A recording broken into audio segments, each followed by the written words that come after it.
Ma'am, ito pag-uusapan po natin itong panukalang budget nga natin na umaabot sa 7.2 trillion pesos para po yan sa susunod na taon.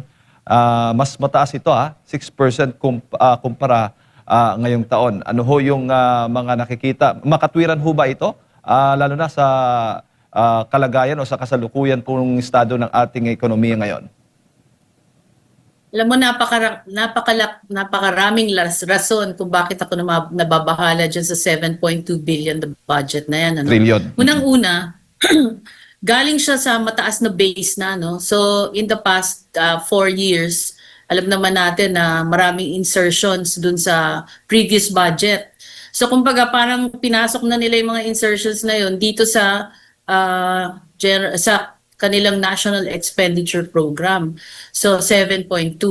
Nung panahon ng previous administration, ang average lang yan ay less than 4 trillion. Ano? So ngayon 7 trillion na. So isa yan sa pinakamalaking concern ko. Ikalawa, yung execution risk. No? So ano ibig sabihin ng execution risk? Yun yung paggamit mismo ng budget na yan. Kasi in the past nga, ang taas-taas ng budget pero ang GDP growth natin ay pababa. Kaya itong second quarter ay 2.3% na lang.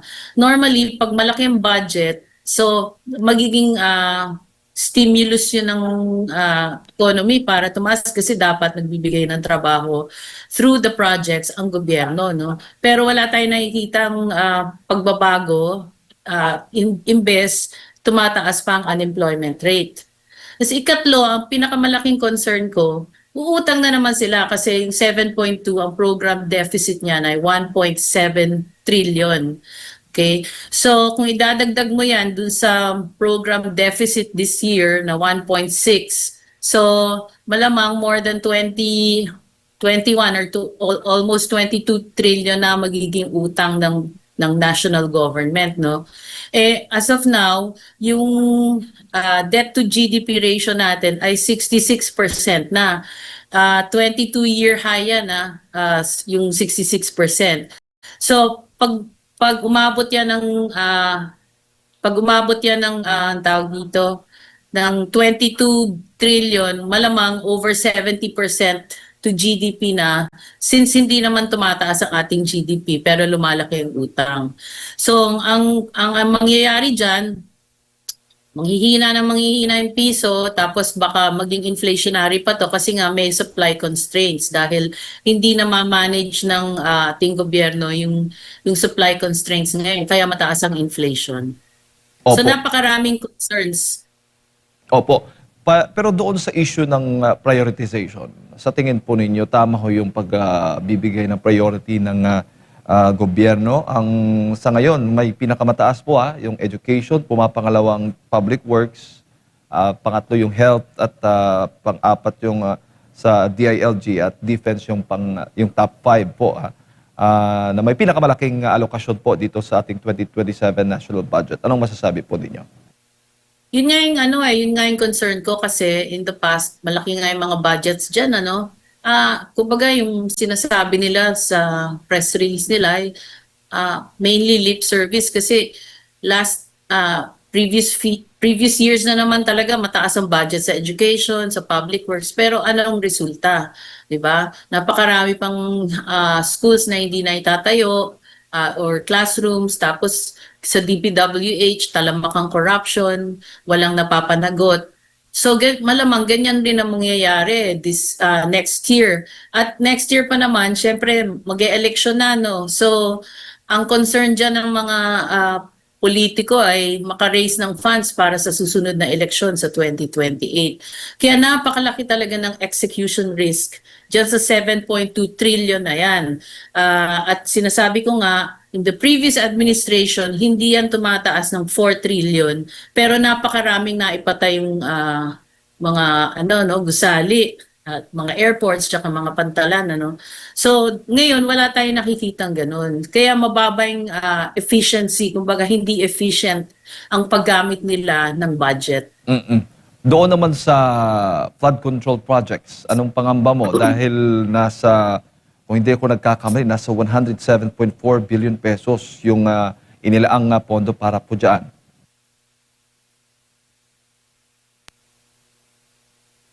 Ma'am, ano po ang pangamba ninyo? Well, it remains to be seen kasi mga flood control ng naririnig mo ba ako, Yes, go ahead po. Oo, Jade? medyo napuputol-putol ng konti. Yun, ma'am. Okay na po, okay na po.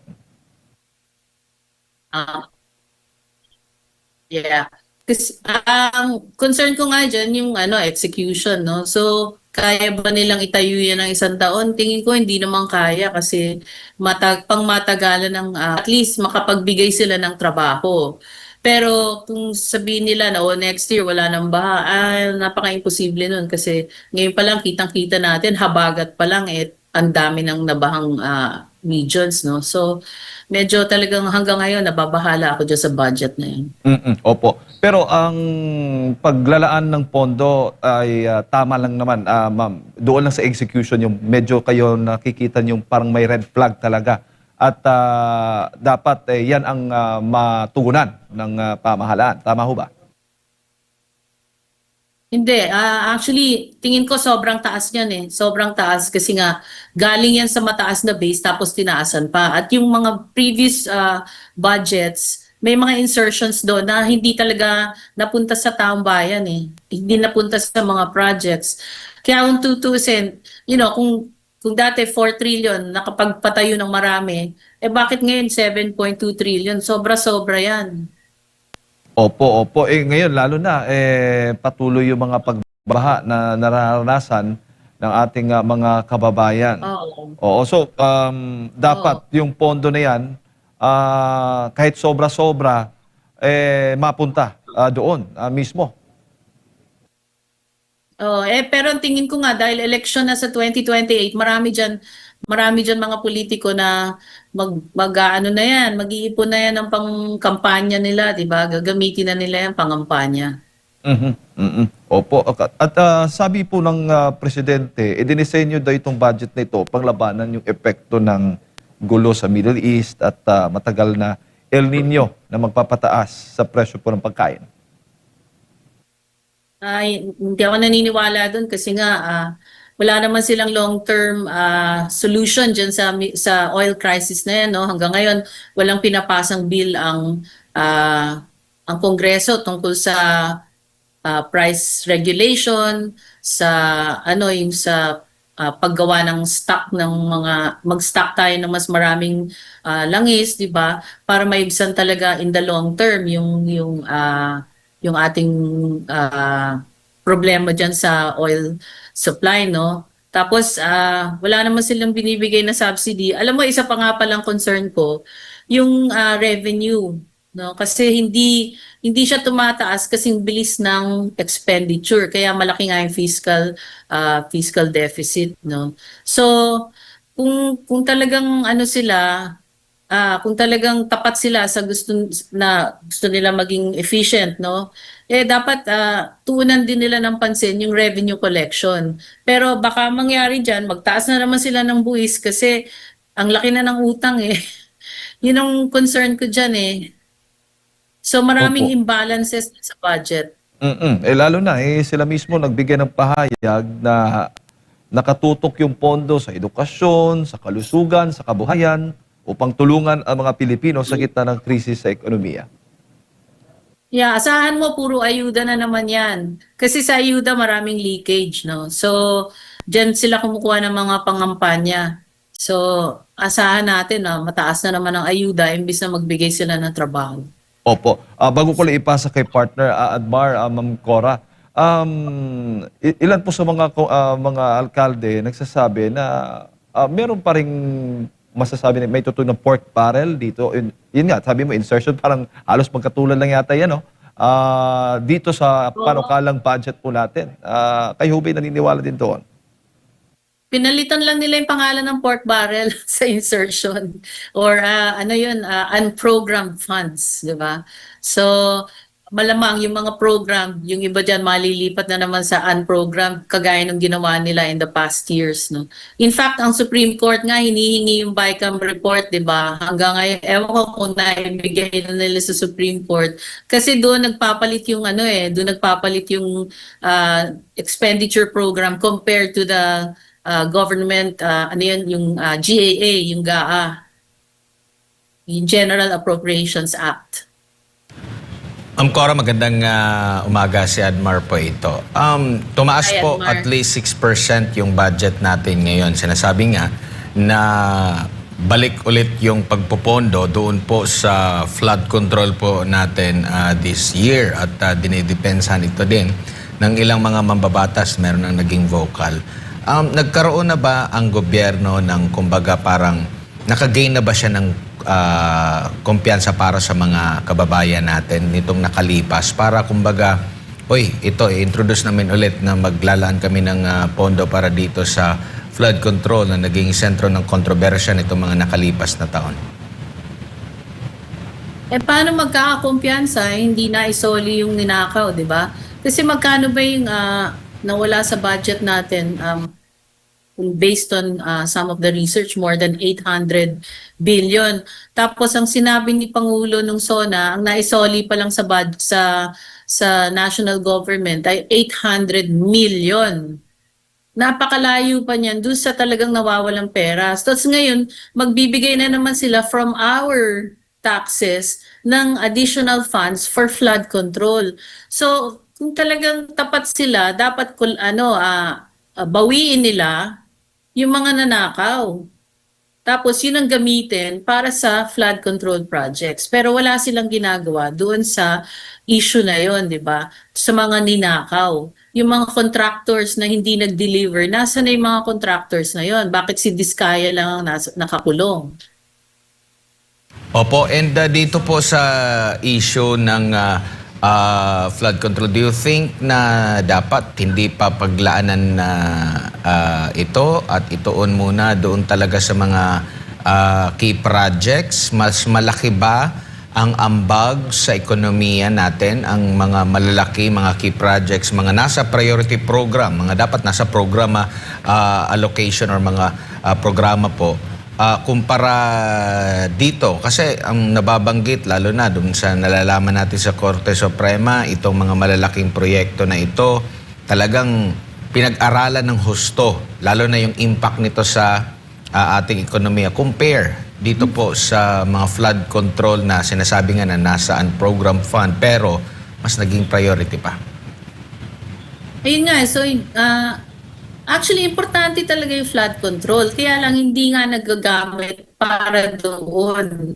'Di ba? Yung napaka-substandard, yung ibang ang ginawa, substandard, nag-iba na dahil sa baha, no?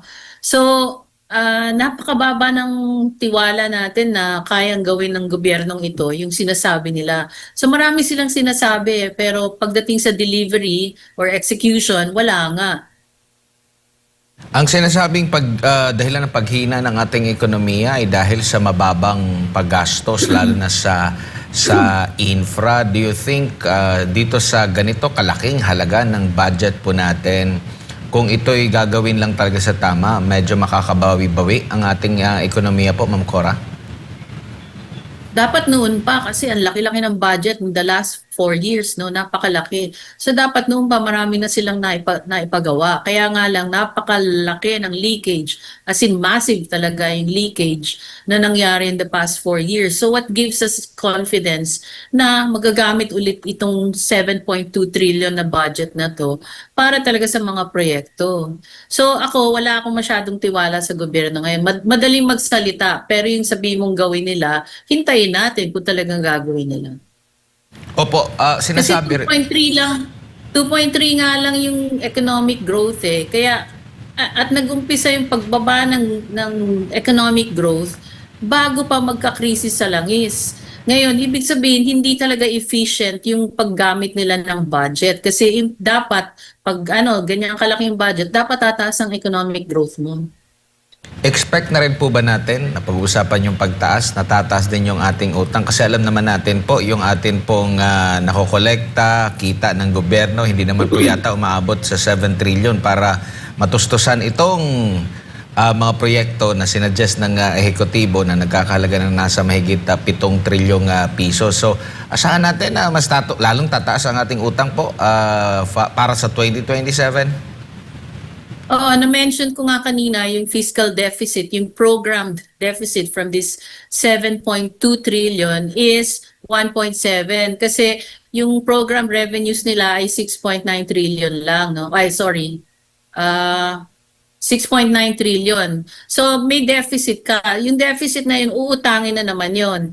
So kagaya sinabi ko kanina, baka by 2027, umabot na sa 22 trillion, between 21 and 22 trillion ang utang ng Pilipinas. So sa makatuwid, tataas ang ating debt to GDP to more than 70%.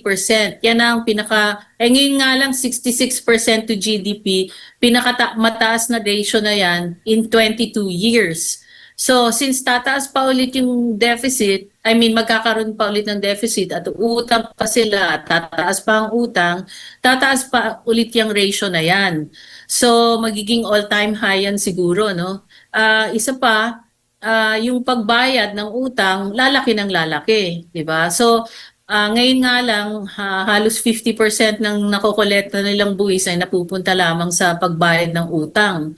Kaya paano pa yung ibang programa na dapat nilang gastusan, no? Pinapayaman na lang natin yung mga bangko. So isa yun sa mga malaking concern ko, paano natin babayaran yan in the future? Ibig sabihin, magtataas na naman sila ng buwis in the future. At iiwan nila yan doon sa susunod na administrasyon. So para masisi yung susunod na administrasyon, di ba? Pero actually galing yan sa kanilang yung katiwalian. Opo, at sinasabi nga na ang isang taon bago mismo ang taon ng eleksyon, ang budget niyan sinasabi ngang election budget nga itong 2027. Yes. Tingin niyo po nandun pa rin yung agam-agam na hindi talaga para sa kumbaga sa pangkalahatan para sa ating mga kababayan at maaring magamit pa rin po itong pondo na ito sa kabila po ng kanilang pagmamalaki na mas mababa daw po ang mga unprogrammed appropriations for 2027, pinakamababa since 2019 daw po, Ma'am Cora. Kasi naka-factor in na nga dun sa NEP yung dating insertions kasi hindi naman nila binaba yung yung budget, di ba? So yung pinagbasihan nila ng previous years, may mga insertions na yon. Di ba? So tapos tinaas pa nila ngayon. So nandun sa program ngayon yung mga insertions in the past. So nasa DPWH, nasa education. Kung matatandaan mo, sinabi noon ni dating Education Secretary Sara Duterte na yung sinubmit niya na budget ng education was 5 billion. Natatanda mo yon? 5 billion. Alam mo kung magkano ngayon? 976 billion ang nilalaan para sa education. Bakit ganun kalaki? Hindi ko maintindihan yan, appropriations na yan. Kasi yun nga, nung 2023, nag-submit ng budget ang Department of Education na 5 billion. Tapos, question niya kasi nung lumabas na sa GAA, naging 15 billion. Pero ngayon, 976 billion ang para sa Department of Education. Di ba mapapag-isip ka?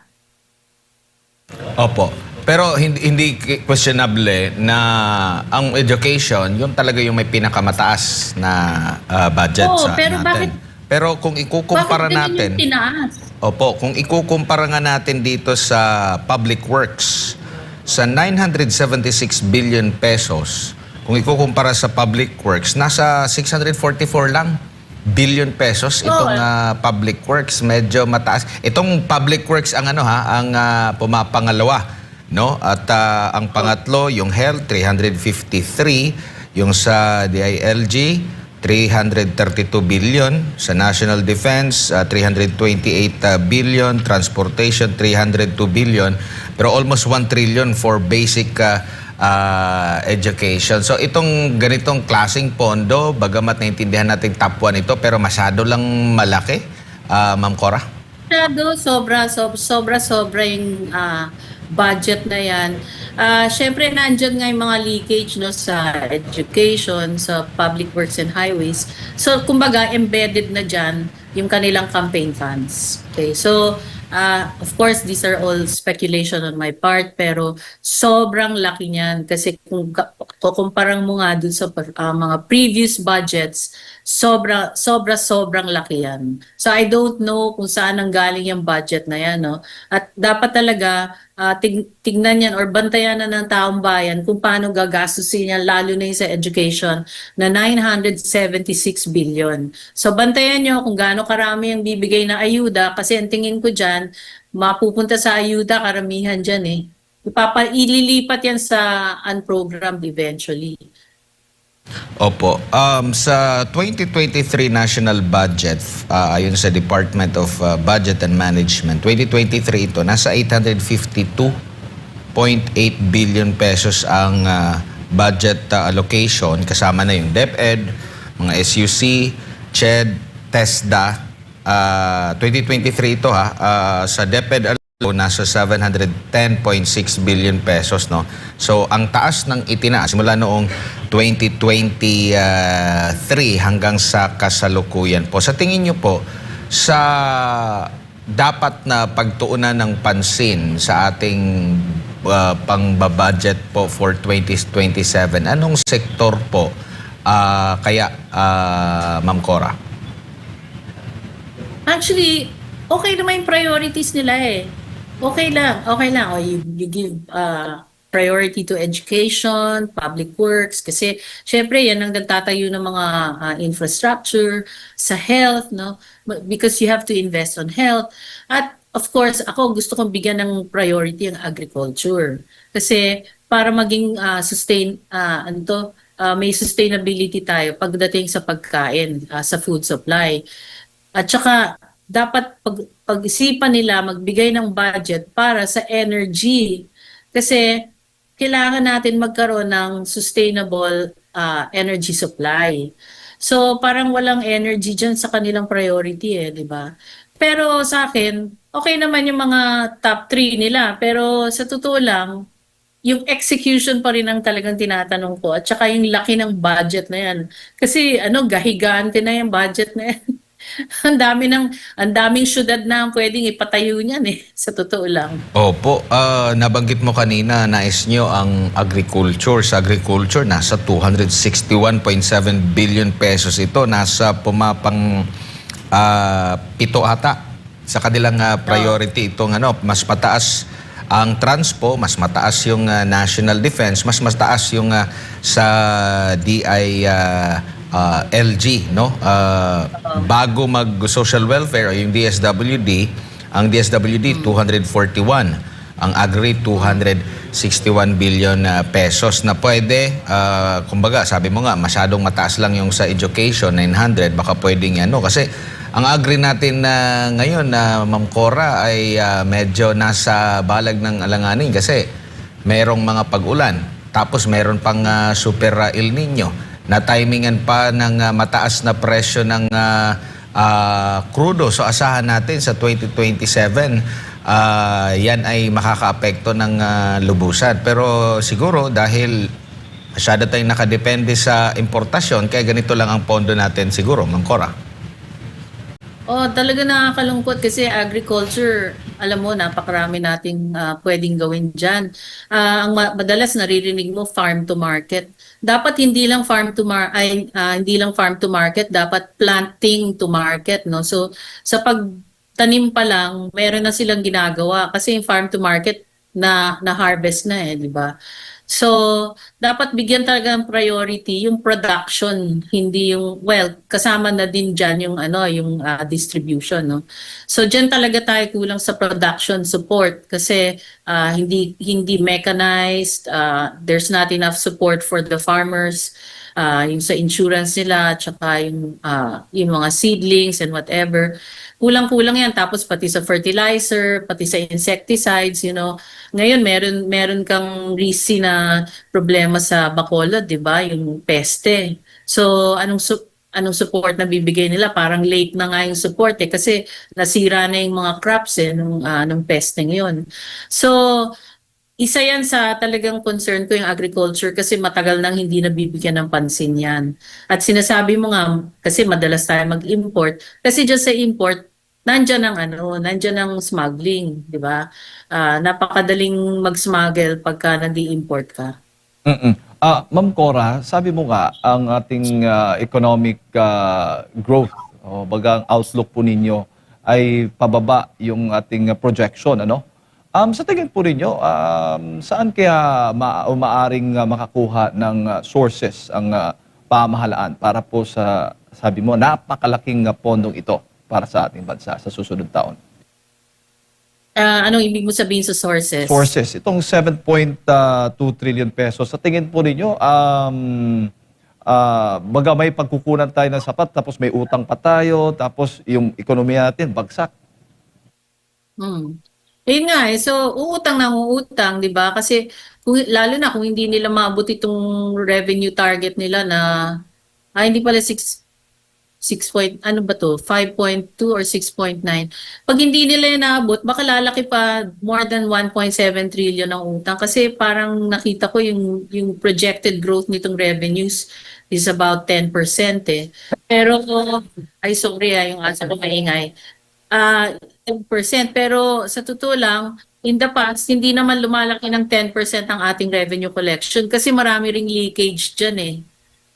Marami ring leakage dyan sa revenue collection. Lalo na yung mga malalaking taxpayers, minsan hindi talaga nabibigyan ng tuon yung totoong dapat bayaran nila, no? Pero sa kasalukuyang sitwasyon natin, yung mga mayayaman ho ba mas lalong yumayaman at yung mga mahihirap ay mas lalong naghihirap? Ito ang tanong ko sa iyo, Jade. Sa tingin mo, yung mga nakatanggap ng maleta, nagbayad yun ng tax? Di ba tax-free yung maleta? Yes, oo. Ilang billion yun? 800 billion supposedly, according to the soldiers. No? Yung 800 billion na yun, walang tax na nakolekta doon ng gobyerno. Kasi madalas kasi na parang na-hype yung mga top 10 richest personality o mga personalidad, Ma'am Cora. Hindi baga ma-equate mo doon sa sitwasyon ng mga kababayan natin, mas lalong naghihirap. Your thoughts on Yun that? nga, actually, mali yung timing nila sa akin. Hindi dapat yung hina-highlight ngayon kasi marami naghihirap, no? So, dapat hindi masyadong hina-highlight yung mga top 10 na yan kasi wala naman pakinabang yan sa kabuhayan ng mga tao. Dapat ang ginagawang kwento ngayon, ano bang ginagawa nitong mga korporasyon na to na napakayayaman? Ano bang ginagawa nila para sa mga mahihirap? Dapat yun yung kwento. Kaya medyo na ano rin ako doon kasi dati na nga dati na nga linalabas yung news na yan. Kaya lang sa akin yung timing ay hindi maganda. Opo. At isa pa, ang dinadahilan po ng gobyerno, inflation at krisis sa langis dahilan ng pagtaas ng kahinaan ng ekonomiya natin. Reaction Actually, po. magiging inflationary itong budget na to eh kung hindi siya ma-control, no, kasi yun nga, may supply constraints tayo ngayon eh, mababang supply at saka hindi naman wala nga trabaho yung mga tao, no. So, parang hindi mo alam kung saan pupunta yung pera o kung gagamitin sa eleksyon, sa kampanya, magkakos yan ng inflation. So, ang mangyayari dyan, magtataas na naman ng interest ang Bangko Sentral. So, tataas ang interest rates natin. Tapos, pag ganun mangyayari, tataas ang inflation ulit kasi taas ang cost of doing business at manghihina ang piso kasi lalaki nga yung utang. Tapos wala naman tayo nakikita ng bagong investments masyado. Oo, at sa tingin mo, mauulit na naman, lalo ngayon, magsisila, papasok na tayo sa Burr months, ano? Mga ngampanya na naman tayo ng 500 peso pang Noche Buena items. Ay, Parang, Diyos ko, talaga.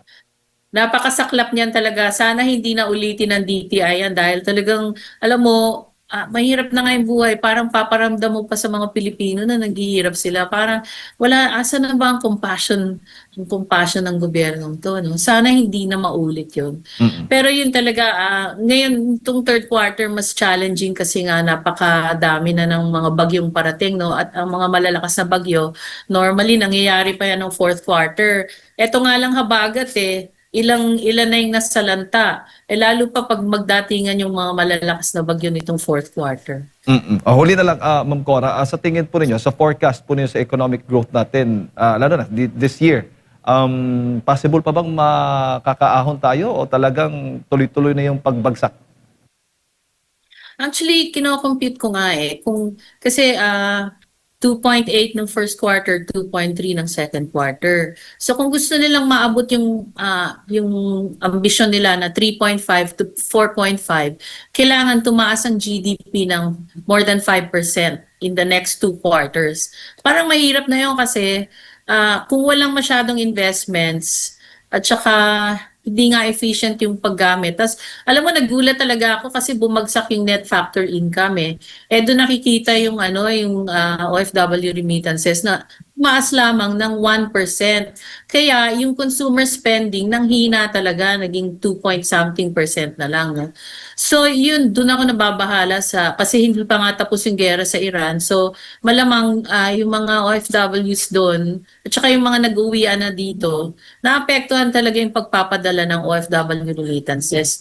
So yun, so medyo hindi ako masyadong tiwala na kayang maabot yung 3.5 to 4% to 4.5% na target ng gobyerno. At diskarte na lang, ano bang mensahe mo sa mga kababayan natin, paano ba yung diskarte nila para po at least man lang, hindi sila mabigatan dito nga sa mga problema natin sa ekonomiya? Wala tayong magagawa, kailangan talaga magtipid ngayon di ba? Kasi para humaba yung PC natin.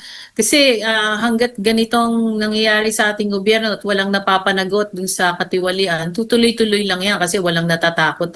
Tapos isa pa, kampanya na nga, parating na ang kampanya, no? So next year, puro politika na yan, politika na ang pag-uusapan. Wala na masyadong pansin ng ekonomiya niyan next year. Maski sinasabi nila ngayon, itong budget na to para sa ekonomiya. Siyempre, pinapapasa nila yan . So, ang sinasabi nila yung gustong marinig ng mga tao. Pero next year, pag napasa na yung budget, kakalimutan na naman nila ang ekonomiya. Opo. Ma'am Cora, maraming salamat po sa inyo pong oras. Good morning po sa inyo. Salamat, Jade at Atmar. Have a nice day. Yes po. At yan po mga kababayan, si Ma'am Cora Zon Guidote, isa pong ekonomista at investor relations specialist.